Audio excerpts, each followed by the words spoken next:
Hi guys. Today we're going to go through some of the things that we need to define in modernist aesthetics before we can move on to talk about developments that happen away from those. I am going to go through both of the sets of notes in the video, mainly because what I did for these notes is that everything is so confusing and interconnected by this point. That's the whole the way that we talked about this was considering it a kind of like Baroque period, but instead of a Baroque period of a movement, it's a historical aesthetic, so it's much larger. It means that there will always be exceptions, right? There will always be people holding on to older logics because those don't go away. It's kind of this tendency that we are evolving towards. And so hopefully, because of that, I basically included all of my examples in these notes. There is not much. I'm going to read through these, and I'm sure there will be distinctions I make, as I always do, but I tried to keep the bulk of the material actually written down for you, so that hopefully, even if you prefer auditory learning, you can always go back and watch the video or put it on in the background while you're studying.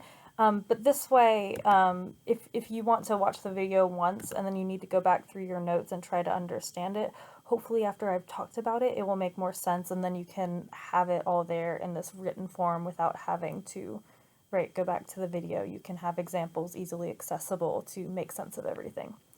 So this last period in class, hopefully you realize it's this overarching narrative. So once I post to, I think I'll post it at the same time, the exam review video that I did before this. Many of the questions that you get there, right? Half of them, even if you're ruling out based on things that you learned this time, many of them are also dependent on knowing developments that happened earlier, right? So it's this, now we can finally talk about, we're not so much talking about the experimental period anymore. We're at this point where we can talk about the overarching classical, modernist, postmodernist, all in this like cohesive narrative. And of course, again, unless we get into the nitty-gritties, it's not going to be as contextualized or like fine-tuned, but at least a general sense of like approaching and what happens kinds of thing. So let's get rolling. So what's changing for modernist aesthetics? And this first notes, I did last time, I think for modernist aesthetics, instead of dividing up into two notes like I probably should have, I was like, this is all one concept, it's all 1 week, I'm just going to let it keep going. This time I did decide to divide it up like I would have done if I were giving 2 separate lectures on it, because I think it might be easier. Divide it up mainly into like the context and kind of this. The first one is very narrative based, right? It doesn't have much of the nitty gritty for aesthetics or anything. It's kind of giving you this general trend. So let's move through that real quick so that you can understand that, and then we'll talk about like all of these different like tinier things that happen in cinema that you will be able to apply to almost any of your even Hollywood. Hollywood still operates by this kind of very classical logic. It's trying to shut out, but it doesn't mean that audiences aren't operating most of the time by a postmodern logic. So even if it's trying to shut out the outside or the references and keeping it seeming like this cohesive whole, audiences are always interpreting in ways that audiences in a classical era wouldn't, right? You're making connections, and you're in your mind juxtaposing, editing right together something that came from the movie with something that is very individualistic to you, in that every single moviegoer experience is piecing together different meanings, right, from the movie. So what's changing? Context. Here are the terms that I need to define. I'm using Hitchcock for this because we've already seen Hitchcock, and we went over him as our big movie for last time. So hopefully if by using the same examples, it will make sense to you so that we don't have to go through a whole new movie, start acclimating to whole new aesthetics and whatnot. So Hitchcock, remember, is this classical era. We say par excellence, right? Because he's right on the cusp of modernism. He has like almost every single trait of like classical cinema. And then he's also forward thinking, right? He's also exhibiting some of the trends that would come right after. So self-awareness. So if I were to ask you a question, what specifically, if I were to compare the modernist period to one of our moments in an artistic movement. You would say the refinement period, right? If I were to ask you on the test, postmodern period, it would be Baroque, right? We compared it to that. So self-awareness, this kind of, you now know the patterns, you now can start picking and choosing and playing around with them a little bit. You're not completely mixing everything up yet, like you're in the Baroque period. And I'm not going to re-go over that because you actually have a video if you need to go back and think about what the refinement or Baroque periods mean. That's in the Italian neorealism, I think, video. If not, then it's definitely in that French in the second class. So I would go back to your lecture notes and see which one I discussed that in, and then rewatch that video if you're interested in making sure you know that before this test. So one thing that arises from that self-awareness is a move away from genre and towards auteurism. And we've discussed this quite a bit, right? Except we haven't given a name to it. So filmmakers are now developing a distinct auteur individualist style. We begin to say that's a Hitchcock film, right? Or that's a Spike Lee joint. In other words, these very cohesive auteurist individualist styles, you know what it means when someone says, oh, I'm going to go watch Twin Peaks, right? You know what's going to happen when you go into a David Lynch film. It's going to be something really weird, and you're going in for it for that weirdness and to kind of figure out what you think it means, right? Same with who did I use in the end, because he's a great example. Oh, it was in the discussion post. Why can't I think of his name? Let me see real quick. Moonrise Kingdom. You guys know I have a very poor short-term memory. Wes Anderson, of course. Wes Anderson is such a great... I'm not a huge fan of his movies, but he's such a great example of an auteur because he has such distinct things that he does across every single film, right? That pan, those storybook-type characters who often will interrupt with something whimsical, and these tonal shifts between these very sad moments and these very, ridiculous moments. All of these things... all you would have to do if you're using Wes Anderson for your discussion post, I would go in and watch the beginning and just start writing down things. Oh, I've seen that in other movies of his, because they come up back to back. Honestly, even for Wes Anderson, actors that he uses over and over again would kind of be an auteuristic quality, and he uses them for their character-y, their expression-y type ways. I don't know how to explain it. You would have to explain it in your discussion while describing them, right? So yes, auteurism, hopefully you get what that means. It's no longer a genre where half the time in this classical era, you'll say, I'm going to see a Western, but you're not thinking about what specific, maybe for John Ford, but you're not usually thinking, but John Ford is also the approaching, right? You're beginning to see a distinct auteuristic style, which you can say, not only is he classical Western, but he also always has these specific things inside of it. Right? So there are several directors that are approaching, but not quite in that refinement modernist period yet. But there's always things that happen before, right? The outliers in order to get us there.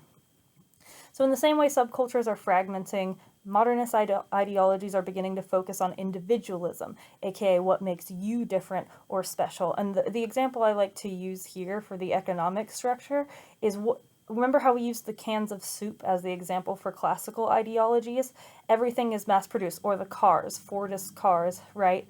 Now, the question in marketing is, what are the distinct qualities that separate this product from similar products? It's all of the advertisements, remember, because nothing ever leaves. It's all the advertisements that we get that will say, here's a razor. It looks just like every other shaving razor, but this one has this smooth quality, or give it some sort of, or they'll put specific actors with specific connotations, right, that you're getting from it.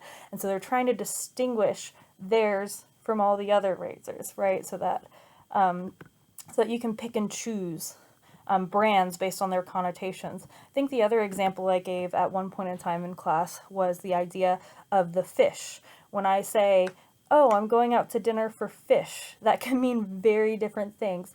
If it's like a can of tuna, you are not getting some sort of like prestige value. Or if it's like a fish fillet McDonald's sandwich, you're not getting the same connotation as if it's this beautiful glazed fish from this fancy restaurant. So when you see the glaze and you see the plating, these are the aesthetic markers of something that is high quality, right? Versus the can, the mass production, or right, the packaging of the fish sandwich. These things are indicating something else aesthetically.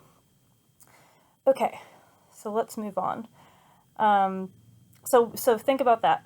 This is the mass production of classicism. Then we start getting distinctions of the market.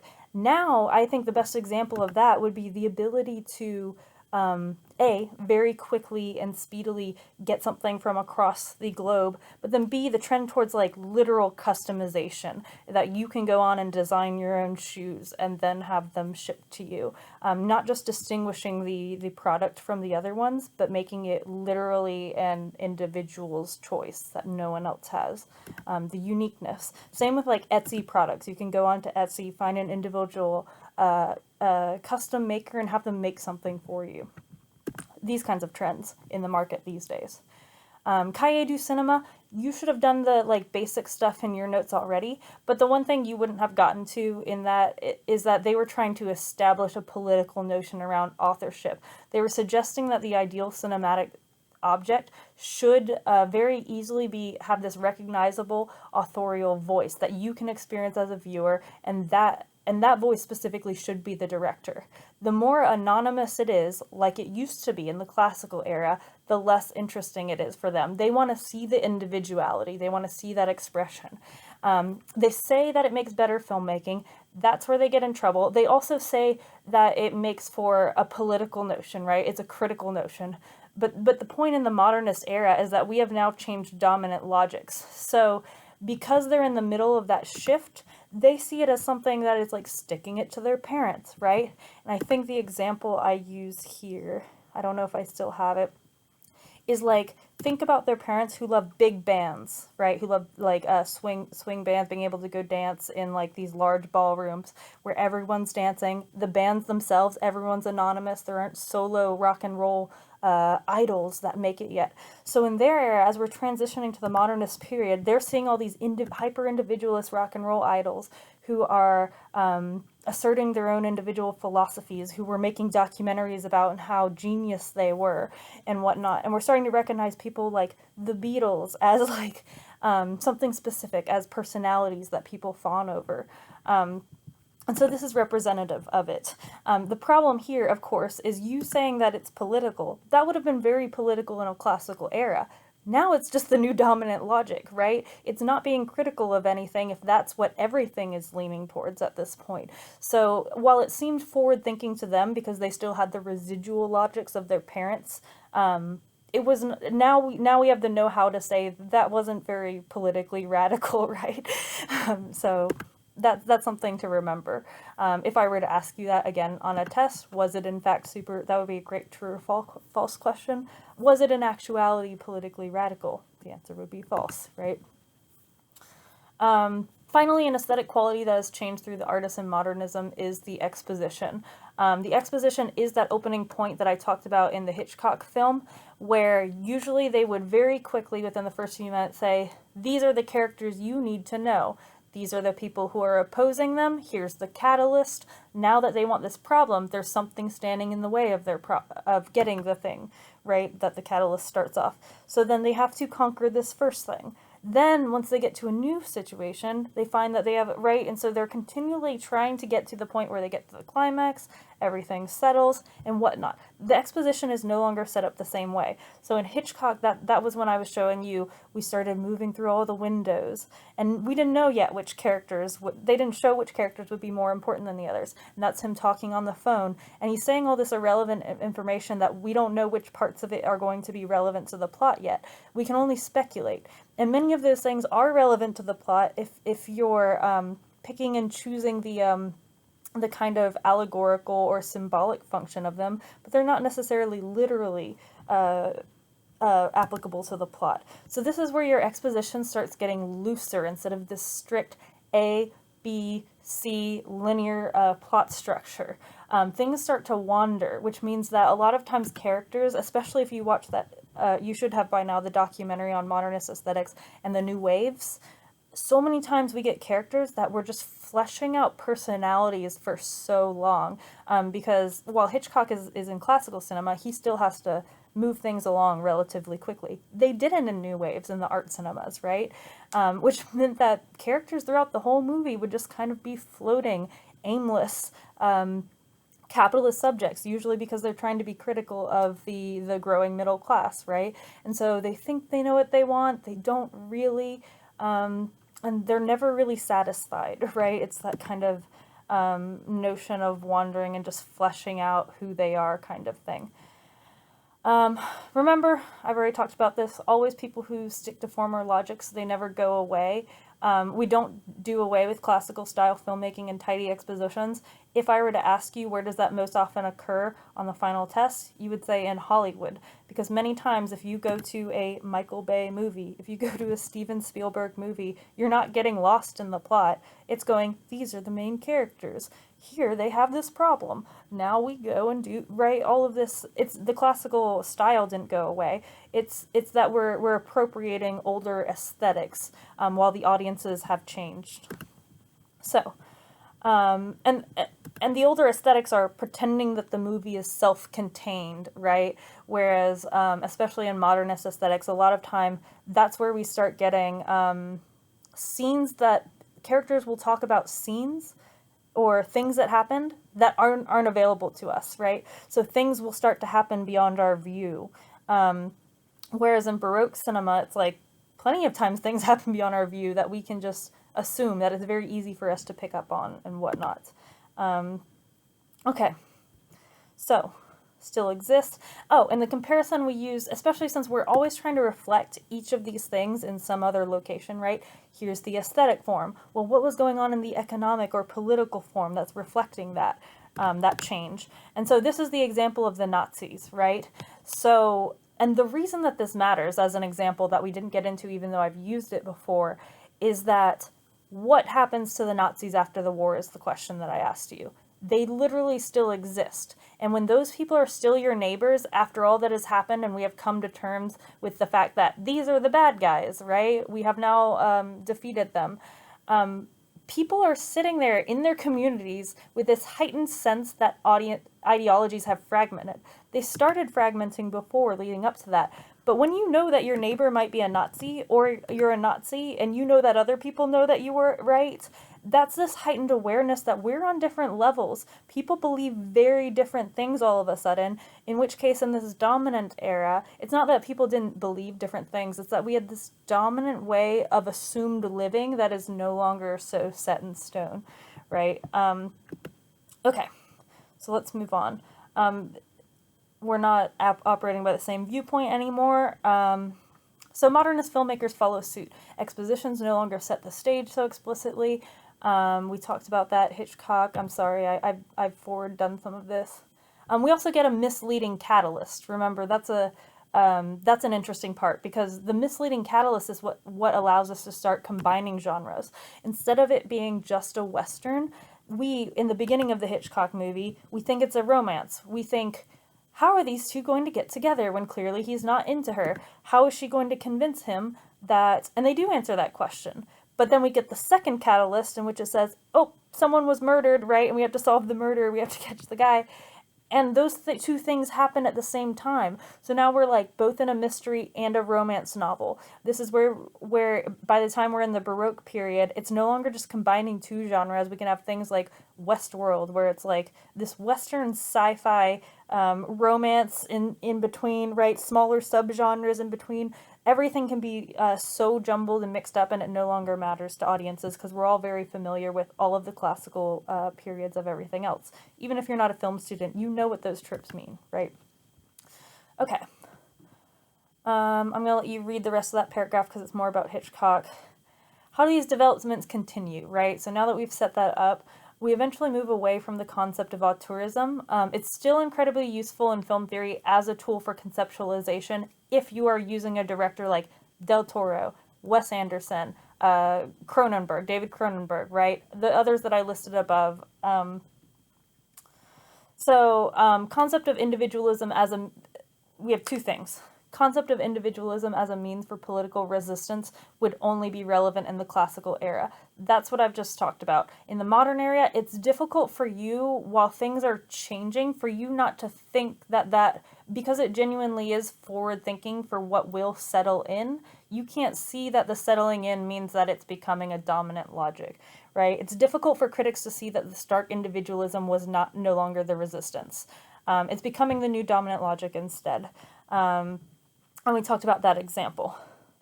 Secondly, the cinematic medium is commercially a collective production, and this is kind of the big one. So I have two examples for this here. And the question, of course, if it's a romance movie, you could probably track this distinct auteuristic style across like the head of costuming, because what the lavish things that the people are wearing, because romances are all about their identities, right? Who are these people? And then the context for how they get together, or what was holding them back from getting together and whatnot. So costuming, why can't you track a costuming person and say that they kind of created these characters? Wouldn't it feel differently if we had an entirely different costumer who like changed things up, right?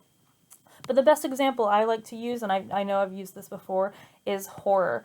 Because especially since horror is based on a psychological fear that is usually, and the fear is something about crossing the bounds of the social norms, right? And the punishment of that, which is why a lot of old horrors happen in these like suburban white picket fence type of houses, right? And who are the people that are murdered? They're the sexually deviant kids, right?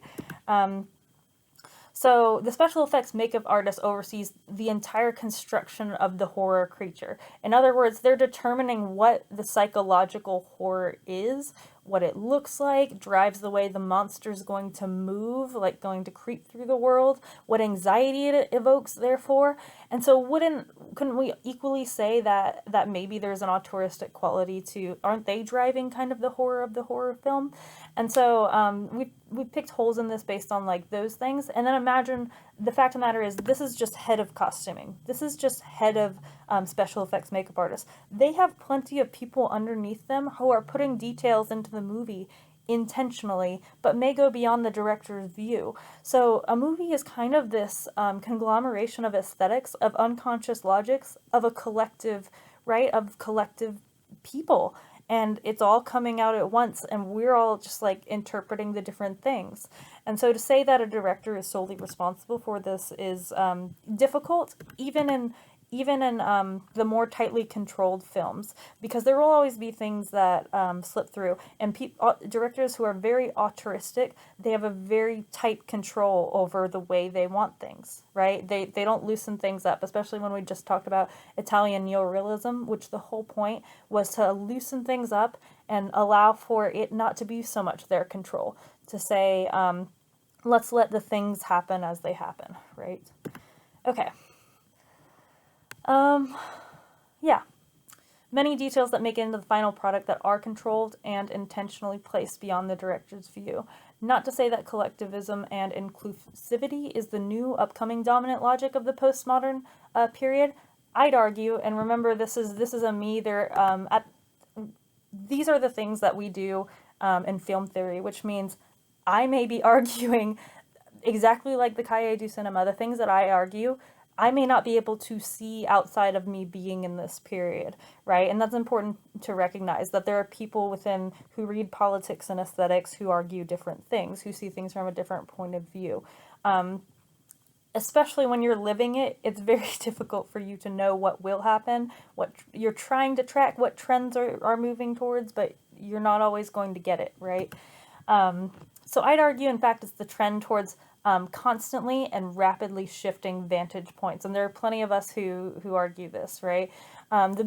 Because again, what else is a collective effort? It's scholarship. We're all like building upon each other, and we're coming to conclusions based on what we've learned about other periods, what we've learned before. And the humanities is always like this. There are going to be different discourses based on who does what. But for the purposes of this class, we're obviously using my viewpoint because that's the one that I know. My and others, people who have informed me, I should say. it's a trend towards constantly and rapidly shifting vantage points. Whereas instead in subcultures, you would say, oh, I belong to this part. Now it's that saying, I can easily transfer between this and this depending on what desires and limitations and anxieties I have in the specific moment.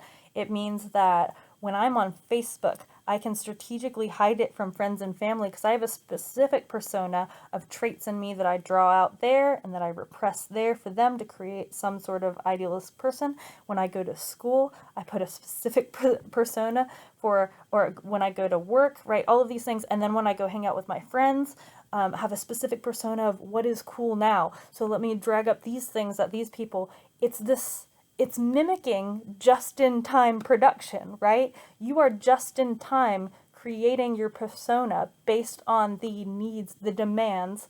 You are putting the supply out there for your audience. And so this is why I always think it's important to think about, let's read what's going on physically in the world to see how our unconscious is being constructed, to see what norms are being perpetuated. So, the ability for us to quickly shift from thinking through the director's role to considering the perspective of special effects artists. The aesthetic counterpart would be the nodal capacity of the internet. That would be the technology that we're often talking about, and the aesthetics there with the hyperlink and the click as the basic aesthetic markers and functions.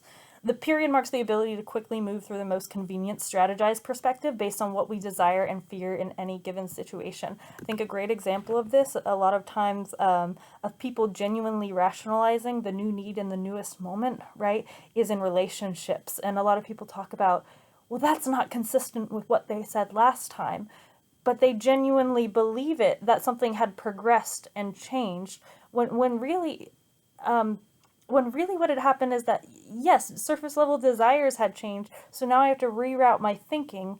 And a lot of times, what we believe to be true is us retroactively deciding what was true based on what we need the past to, rationalizing the past, even though we didn't rationalize the past when it was the present that way. Hopefully this is making sense. I'm not going to test you on this part. I will probably test you on this post-truth mediascape situation, which is why I bolded it, right? It's why you also often see our current media situation called a post-truth mediascape. And the point is, it's not that it's post-truth. We still have things, individual things, if we get some micro-level things, that we can say, fact, not fact, fact, not fact. But in a Baroque period where just about everything, the way that we understand things are now much more complex than this one fact. We're coming to terms with information that is a conglomeration of like 20 different facts, and therefore conclusion, right? And so many times multiple people will be reading articles, and first of all, let's compare two articles in which both of them, and this is why I use editing as the basic tool for us to think about ideologies in this class, because it's so helpful. Let's say we have two different articles. Both of them have all truths in them. They don't have any sort of false or untruths in them. They could look incredibly different. They could frame things they could frame the solution for what we need to do going forward in incredibly different ways based on the specific conglomerations of truths that make up this one and what truths they left out to frame that argument. The specific conglomeration of truths in this one and what they left out. And then we would say, we clearly need to do this based on this. And other people would say, we clearly need to do that. They're both truths. And so now think about the fact that many times in this post-truth reality, the problem is that it's very difficult for you to get articles that are pure truths, because they're truths combined with opinions to draw different conclusions, opinions about ethics, about morality. And so when you have specific combinations of truths, and then sometimes you will get untruths shown in there. There are plenty of articles that have like half truths, half untruths, right? And so think about just the sheer amount of combinations that could happen from those, and the fact that two true articles could look incredibly different. Think about how many fragmented perspectives exist in the world right now. It's why it looks like a post-truth reality, because no one's truth looks the same anymore. So it's not that there aren't facts that aren't truth. It's that what we need to do is that we can always quickly draw up information from the web to counter whatever specific viewpoint or framing is in front of us. In other words, we can just in time always counter based on our needs and our desires in the current moment. So hopefully you're beginning to see where all of the confusion from this period is coming from. We can equally do so with, let's say we draw up a new counter. Now we could equally counter that with all truths. Again, any version of edited together facts can also be wrong from a new perspective with different foundational assumptions and information about how the world works. So while the conglomeration of facts and non-facts always produces a different edited synthesis, it does not mean that we are beyond truth. It doesn't mean that we can't determine what smaller things are truth, what smaller things are opinions. It means that we belong to an oversaturated mediascape where truths are often mixed with untruths. I just talked about this. Even if we get a compilation of all truths, we have to remember the result is still always a compilation. This is where I use the frame as a comparison in cinema. Specific facts were included and others were beyond the viewpoint of the frame. You're always making an aesthetic decision anytime you point the camera in any direction. And a different conclusion could be made as the best strategy if we put together an entirely different string of facts. So not only is the mediascape super difficult to navigate. It's also not any one person's fault. Many people are not intentionally doing this, right? They're not intentionally sharing misleading information. And then people always get to the point of excluded facts as a counter argument, but then the counter argument's always missing things that person doesn't know. And this is why I used the Hitchcock example for the idea of the point of view where everyone thinks they have the master's eye view, but what can't you see? You can't see the windows going on here. You can't see inside of your home and what it looks like from an outside perspective. This is the postmodern period is the ultimate fragmented subculture, individualism. Everyone is feeling very isolated, and I think this is why I always recommend how important it is for you to recognize that you feel isolated based on an aesthetic surface, based on the specific desires that no one can see the world the way that you do. But the underlying form, the formal structure that creates that in you, that creates that in every single other person that exists on the planet, is the same. We're operating by the same logics. We're based on the same foundational classical eras of people and norms. And now, especially as we reach a period of globalization, we have to take into account that we're in a finance economy, right? In which everyone can very quickly trade with everyone else from across the world. The underlying structure is increasingly becoming the same everywhere else, with different cultural cues on the aesthetic surface to change, right? So there's a level of empathy and that understanding that could, and I think the more that we do learn to say this person is not in fact different because they're aesthetically different, that we have a lot, underneath we have the same logics and we're suffering from the same kinds of feelings that derive from the aesthetic surface. So finally, why do we consider the media reliant? And I do think I messed up in the beginning of this video because we're already approaching 30 minutes. I think I will end it here and start a new video just for ease of compartmentalization in case you want to stop and take a break and then watch the next video. I thought I would move quicker through this just like I did the last few times. I'm sorry about that, but I will go ahead and make a second video. Why do we consider this a media-reliant age when clearly all other periods were also media-reliant and their logics depended on the current, what is the dominant technology? Television. Now we can track the way political, ideological norms all look the same across different aesthetics and other spheres. Well, what about the radio age or the age of, the golden age of cinema? Now we can see how the dominant logics kind of mirror that. At the same time, remember, you can always reverse it. How we can see how the technologies mirrored the dominant logic and whatnot. It's neither one is more important or foundational or influencing the other. They're co-creating at the same time as history develops. The key here is the way that our economic structure developed. Aesthetics and politics, remember, they always develop side by side, economic developments, and we rationalize what we perceive to need. So we're now a finance-based system, and what that means is that transactions of physical money are no longer necessary, although remember, residual always remains. It's not that we never do that. What we can do is change a number in your bank account down by a number, boost another account immediately up by that same number.